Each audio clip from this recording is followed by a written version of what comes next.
Il suffit de mettre un petit peu d'argent tous les mois en bourse et au bout de 30 ans, vous allez vous retrouver millionnaire. Mais en fait, la réalité est bien différente. Pourquoi ? Parce que vous ne pouvez pas garder un portefeuille 100% en actions jusqu'à votre objectif. Alors ce que j'appelle objectif, c'est le moment où vous aurez besoin de l'argent. Ce qui va se passer, c'est que vous allez vous retrouver à croiser les doigts quelques mois ou quelques années avant le retrait pour espérer qu'un crack ne vous tombe pas dessus. On doit adapter l'allocation de notre portefeuille en fonction de la durée. Et le standard, si vous voulez, c'est d'avoir un portefeuille qui est plus sécurisé si vous investissez pour peu de temps et beaucoup plus agressif si vous investissez dans très longtemps. C'est ce qu'on appelle le goal-based investing, c'est-à-dire l'investissement basé sur des objectifs. Ça veut dire que vous ne pouvez pas avoir la même allocation d'actifs que vous soyez 20 ans avant votre objectif, 5 ans avant ou 2 mois avant. Donc l'allocation d'actifs, elle doit être dynamique. C'est-à-dire qu'on doit commencer par quelque chose de plutôt risqué. Donc en général, on a un portefeuille qui a beaucoup d'actions pour, à la fin, être dans des actifs qui sont beaucoup moins volatiles en général. Donc l'actif le plus typique, ce sont les obligations.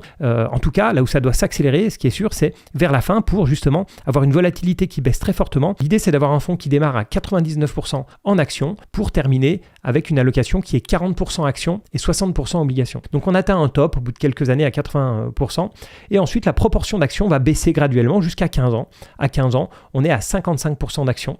Et puis la baisse, elle accélère et les actions sont rapidement remplacées par des obligations pour finir à la date de l'objectif avec 0 action.